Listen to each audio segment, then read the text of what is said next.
Chair ছেড়ে উঠে দুদিকে দুহাত ছড়িয়ে দিল তন্নিষ্ঠা। মাথা ঝুঁকিয়ে বলল, ওয়েলকাম টু মনামি কেমিক্যালস। অভিমন্যুর চোখে পলক পড়ছে না, রীতিমতো বিমূঢ় দশা। কাঁধের কিডস ব্যাগ একবার টেবিলে রেখে তুলে নিল, জায়গা পাচ্ছে না নামাবার। সামনের চেয়ারে পাশে টানল একবার, ও পাশে সরালো। তন্নিষ্ঠার বেশ মজা লাগছিল। স্মার্টলি ডাকলো, গোবিন্দ, ঝোলাটা এ ঘর থেকে নিয়ে যাও তো, আর তোমার মালিকের কাছ থেকে পয়সা চেয়ে নাও। বহুক্ষণ বসে আছি, একটু চাফা আসুক। অভিমন্যু তাড়াতাড়ি পার্স বার করেছে, একটা 100 টাকার নোট গোবিন্দকে দিয়ে বলল, যা ঝট করে একটা কোল্ড ড্রিঙ্কস নিয়ে আয় তো। তন্নিষ্ঠা নকল কড়া গলায় বলল, আমি ঠান্ডা খাই না, গোবিন্দ তুমি চাই আনো। 100 টাকার নোটে চা বলেই অভিমন্যু সংশোধন করে নিয়েছে। আর কি খাবে বলো? কিচ্ছু না, স্রেফ চা। গোবিন্দ চলে যাওয়ার পর ধীরে ধীরে সমে ফিরেছে অভিমন্যু। চেয়ারে বসে বলল, তুমি বাজে কথা বললে কেন? আমি সেদিন নিজের চোখে বিয়েবাড়িতে তোমায় বোতল টানতে দেখেছি। আজও টানতাম। তন্নিষ্ঠা হেসে ফেলল, যদি না এখানে এসে তোমার বিজনেসের হাল দেখতাম। মানে মানে আমি একটা কোল্ড ড্রিঙ্কস খেলে গোবিন্দ বেচারার হয়তো একদিনের মাইনে চলে যেত। আজ্ঞে না, আমার গোবিন্দ মালতী মোটেই হ্যাকতু করার মতো টাকা পায় না। পার ডে 60, খুব খারাপ। অভিমন্যু ফস করে একটা সিগারেট ধরালো, ধোঁয়া ছেড়ে বলল, তা হঠাৎ দেবীর দর্শন দেওয়ার কারণটা জানতে পারি কি? থ্যাঙ্কস জানাতে। Thanks for the phone call. Tannishtha চোখ নরম করল। কদিন ধরেই আসবো ভাবছি, বাবা যা রোদ। আজ ন্যাশনাল লাইব্রেরি গিয়েছিলাম বই ফেরত দিতে। হঠাৎ বেহালার মিনি দেখে ভাবলাম যাই, এক ঢিলে দুপাখি মেরে আসি। অভিমন্যু চোখ শুরু করল। একটা পাখি তো বুঝলাম, অন্য পাখিটা কে? সুপ্রিয় মালবিকা? তোমার ফ্যাক্টরি। অত করে সেদিন ইনভাইট করলে খুঁজে পেতে প্রবলেম হয়নি? একটুও না। তোমার অ্যারোমা সত্যিই গোটা লোকালিটিতে ছড়িয়ে আছে। নাম বলতেই রিক্সাওয়ালা পৌঁছে দিল। তোমায় না দেখে ভাবছিলাম ফিরেই যাই, তারপর মনে হলো বাইরে এত চড়চড়ে রোদ্দুর, বসে আরাম করে রেস্ট নিচ্ছিলাম। বেশ করেছো। অভিমন্যু চেয়ার ছেড়ে উঠে পড়ল। আর একটু বসো, আমি মালগুলো ঠিক ঠিক জায়গায় রেখে আসি। হাতের কাজ পড়ে থাকলে আমার কেমন আনকমফোর্টেবল লাগে। বসে তাকে কি করবে তন্নিষ্ঠা? অভিমন্যুর পিছু পিছু সেও এসেছে পাশের ঘরে। গোবিন্দ চা এনে ফেলেছে, হাতে ধরিয়ে দিয়েছে গরম গ্লাস, চুমুক দিচ্ছে সইয়ে সইয়ে। অভিমন্যুর ব্যাগ থেকে একের পর এক জিনিস বেরোচ্ছে, চলছে কাঁচের আলমারিতে সাজিয়ে রাখা কত রকম যে শিশি, বোতল, বয়াম, জার, ঝাপস, ঝাঁচকি। মিষ্টিগন্ধ উগ্র হলে বড় গা গুলিয়ে ওঠে। কোণের টেবিলে খান তিনেক কাঁচনল, ওগুলোকেই বুরেট পিপেট বলে না? অভিমন্যু কুমার নিয়মিত পরীক্ষা নিরীক্ষায় চালায় দেখি। গোবিন্দ আবার মালতীর সঙ্গে হাত লাগিয়েছে। মেঝে অ্যাটোমাইজারের পাহাড় চলছে ঝাড়াই বাছাই। কাজের ফাঁকে ফাঁকে মালতীর চোখ ঘুরছে তন্নিষ্ঠায়, হাসি রেখা উঁকি দিচ্ছে না মালতীর ঠোঁটে। তন্নিষ্ঠার মজা লাগছিল। মহিলা তাকে অভিমন্যুর ফিয়ন্সে টিয়ন্সে ভাবে নাকি? অভিমন্যুর মুখ চোখে এখন বেশ মালিক মালিক ভাব। গম্ভীর গলায় মালতীকে জিজ্ঞেস করলো, তুমি আজ কটায় ডিউটিতে এলে? 11:30। এখন কেমন আছে তোমার ছেলে? জ্বরটা এখনও আছে দাদা। মালতীর মুখে দুশ্চিন্তার ছাপ। তাকে দেখে বয়স আন্দাজ করার উপায় নেই। শ্রীহীন খয়াটে চেহারা, 25 হতে পারে, 40। আলগা কৌতূহল হচ্ছিল তন্নিষ্ঠার।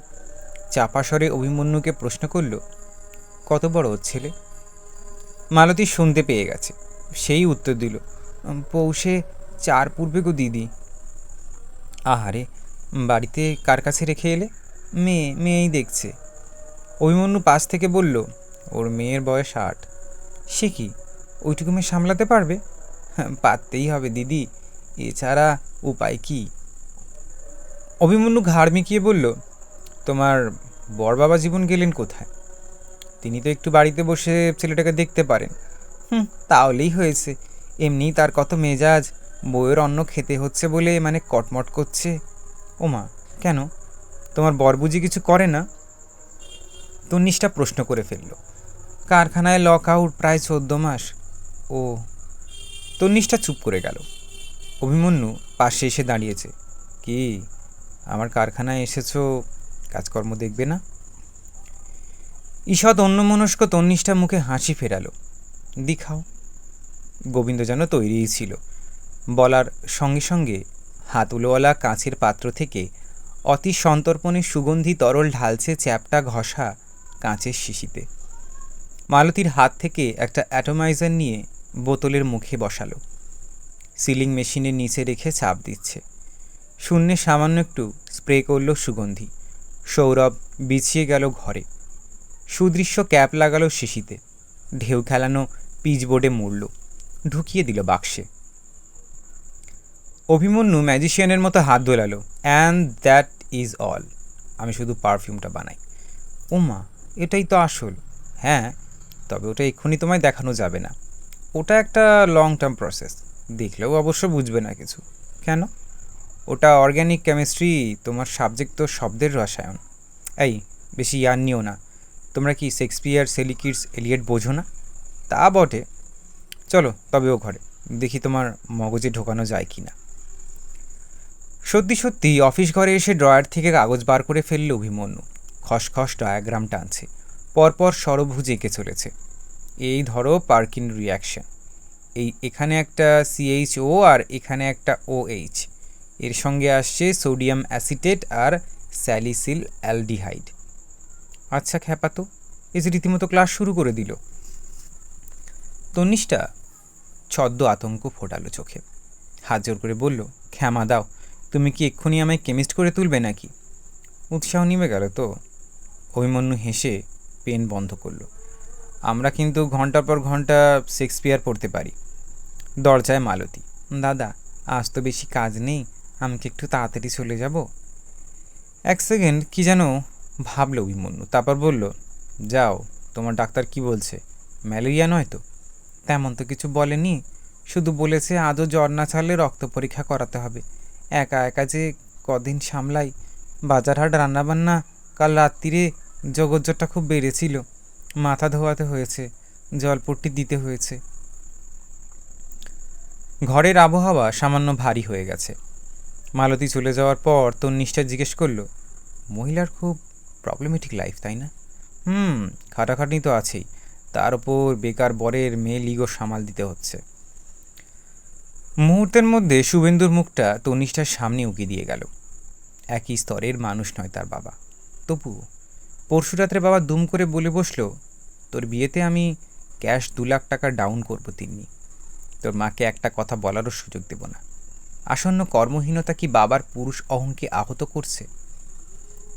একটু চুপ থেকে তন্নিষ্ঠা বলল, একটা কাজ করো না, ওর বরটাকেও তোমার এখানে লাগিয়ে দাও। ধ্যাত, তা কী করে হয়? পার ডে মেরে কেটে এখানে 7-8 জন ডজন মাল সিলিং প্যাকিং হয়। 3 জন তো এখন এখানে সুপার সারপ্লাস। তোমার প্রোডাকশন বাড়াও। দরকারটা কি? এই তো বেশ চলে যাচ্ছে। স্ট্রেঞ্জ, তুমি ব্যবসা বাড়াবে না? বিজনেস নিজের গরজে যেটুকু বাড়ার নিশ্চয়ই বাড়বে। এই তো নর্থ বেঙ্গলে মার্কেট ধরার চেষ্টা করছি, বাঁকুড়া, বীরভূম, পুরুলিয়ার কথাও ভাবছি, কিন্তু তা বলে ওই মনে একটু থামল। দেখো তন্নিষ্ঠা, বিজনেস মানে যদি হয় অন্ধের মতো ছুটে বেড়ানো, তাহলে তাতে আমার আগ্রহ নেই। তোমাকে তো বলেইছি, পারফিউম তৈরি শুধু আমার জীবিকা নয়, এতে আমার এক ধরনের সুখও আছে। ব্যবসা বাড়ানোর নেশায় সেই সুখ আমি খোয়াতে রাজি নই।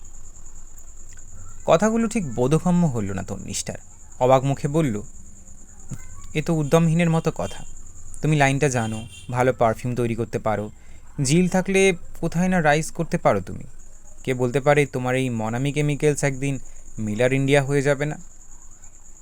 হলো তারপর আবার কি? আরও বড় হবে, আরও বড় হবে। তারপর হোয়াট ডাজ ইট এন্ড? একটা লক্ষ্যে পৌঁছলে আপনি সামনে আর একটা লক্ষ্য এসে যায়। এই ছোটার কোনো শেষ আছে? ছোটাটাই তো জীবন অভিমন্যু। না, আগে আমায় স্থির করতে হবে টাকা রোজগারের জন্যই আমার বেঁচে থাকা, নাকি বেঁচে থাকার জন্য টাকা রোজগার। আমার বিলিনিয়ার হওয়ার বাসনা নেই। বেসিক নিডগুলো পুড়ে গেলেই আমি খুশি। অন্ন, বস্ত্র, বাসস্থান। অন্ন বস্ত্র মোটামুটি জুটে যাচ্ছে। হ্যাঁ, বাসস্থান নিয়ে একটু সমস্যা আছে, তাও ধীরে ধীরে টাকা জমিয়ে। What more does a human being need? অভিমন্যুর কথা যত শুনছে স্তম্ভিত হয়ে যাচ্ছে তন্নিষ্ঠা। শ্লেষের সুরে বলল, বুঝেছি, তোমার দ্বারা কিছু হবে না। তুমি একটা আদন্ত অ্যাম্বিশনবিহীন মানুষ। অ্যাম্বিশন শব্দটার মানে তুমি জানো? তার পরিণাম জানো? এতক্ষণ শান্ত হয়ে থাকা অভিমন্যুর চোখ যেন সহসা ঝলসে উঠছে। চেয়ার থেকে উঠে পড়ল, পায়চারি করছে। হঠাৎই তন্নিষ্ঠার একেবারে সামনে এসে দাঁড়ালো। তুমি নিশ্চয়ই সুপ্রিয় মালবিকার কাছে আমার দাদার কথা শুনেছ? না তো। কি হয়েছে তোমার দাদা? আমার দাদা হচ্ছে অ্যাম্বিশনের জ্যান্ত ধ্বংসস্তূপ। তাকে দেখলেই তুমি বুঝতে পারতে উচ্চাকাঙ্ক্ষা মানুষকে কোন খাদে ঠেলে দিতে পারে। অভিমন্যু ফিরে চেয়ারে বসল। ডট পেনটা ঠুকছে টেবিলে। তন্নিষ্ঠার চোখে চোখ রেখে বলল, আমার দাদা খুব ব্রিলিয়ান্ট স্টুডেন্ট ছিল। উপমন্যু মজুমদার কোনোদিনও ক্লাসের সেকেন্ড হয়নি। সঙ্গে সঙ্গে তার মাথায় ঢুকেছিল অ্যাম্বিশনের পোকা।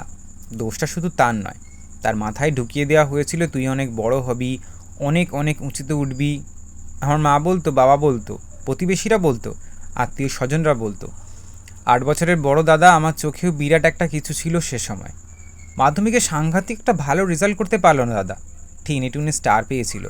সবাই বলল এটা একটা অ্যাক্সিডেন্ট, তুই হায়ার সেকেন্ডারিতে ফাটিয়ে দিবি। প্রত্যাশার চাপে আরও খারাপ করলো হায়ার সেকেন্ডারিতে। ফার্স্ট ডিভিশনটাও পেল না। পরপর 2বার জয়েন্টে বসলো। প্রথমবারে চান্স পেল না, দ্বিতীয়বারেও না। তখন থেকেই দাদার মাথাটা কেমন যেন হয়ে গেল। ম্যাথামেটিক্স অনার্স নিয়ে বিএসসি ভর্তি হয়েছিল, কিন্তু তখন আর পড়াশোনা করতে পারে না দাদা। বই খাতা খুলে দিনরাত্রি শুধু ফ্যাল তাকিয়ে থাকে।